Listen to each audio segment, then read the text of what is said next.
I won't waste your time. Let's start.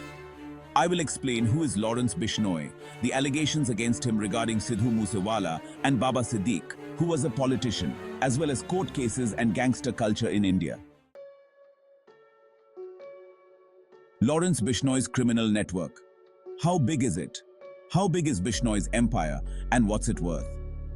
According to reports, Lawrence Bishnoi controls an extortion network across multiple states in India, including Punjab, Rajasthan, Haryana, and Delhi. His criminal activities are estimated to generate over 100 crore rupees, around $12 million annually. Bishnoi's network is also involved in smuggling drugs and illegal firearms, with weapons supplied from countries like Pakistan. But where does this money come from? His gang is involved in extorting money from high-profile businessmen, actors, and even politicians.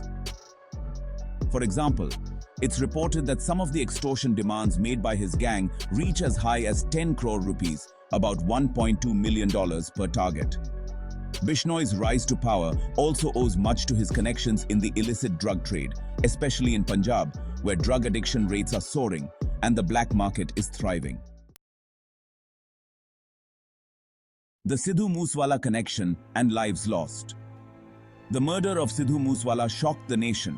But what are the numbers behind it? Sidhu Moose Wala was killed in May 2022 by a group of armed men linked to Lawrence Bishnoi's gang. The killing wasn't an isolated incident.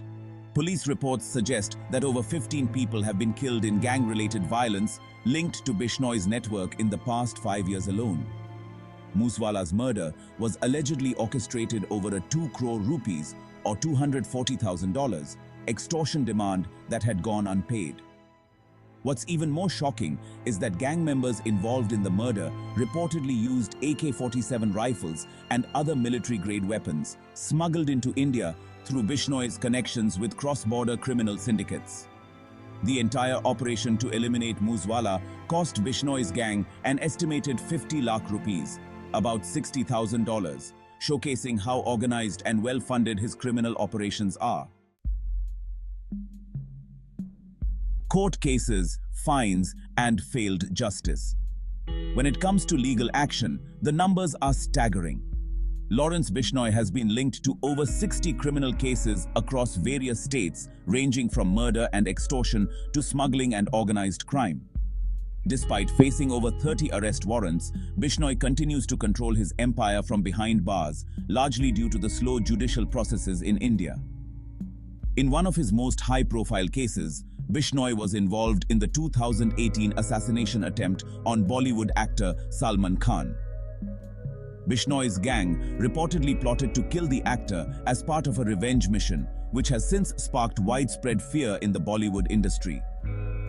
The failure to convict Bishnoi in these high-profile cases has led many to question whether the government is doing enough to curb organized crime. In terms of financial punishment, despite being convicted in multiple extortion cases, fines imposed on Bishnoi have amounted to just a fraction of his earnings. Barely 5 crore rupees or $600,000 in total fines and asset seizures over his criminal career. Compare this to his multi-million-dollar criminal empire, and it's clear that the government is struggling to make a dent in his operations. How hasn't the Indian government been able to stop Bishnoi?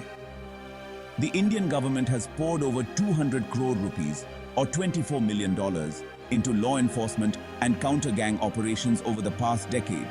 Yet it seems Bishnoi's gang is only growing stronger. In 2023 alone, over 50 crore rupees or $6 million was allocated for anti-gang operations in Punjab and Rajasthan. Yet violent crime rates linked to Bishnoi's network have risen by 15%. To make matters worse, reports show that over 100 police officers across different states are currently under investigation for being linked to Bishnoi's gang, either through bribery or corruption. The Indian government's failure to crack down on internal corruption has allowed criminals like Bishnoi to operate from the safety of prison walls, conducting business through mobile phones and intermediaries. In stark contrast, look at the US government's approach to dealing with notorious gangsters like Al Capone, whose illegal empire was brought down by aggressive law enforcement and tax fraud charges. Meanwhile, India's inability to impose effective sanctions, seize assets, or fully prosecute Bishnoi is a glaring example of systemic failure. The rise of Lawrence Bishnoi isn't just a matter of crime, it's a sign of larger government failings.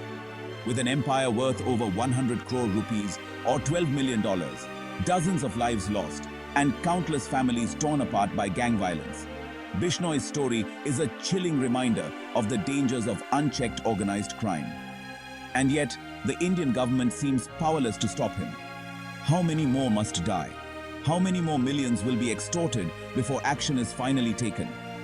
If you're shocked by the numbers and want to stay updated on critical stories like this one, make sure to subscribe and hit the notification bell.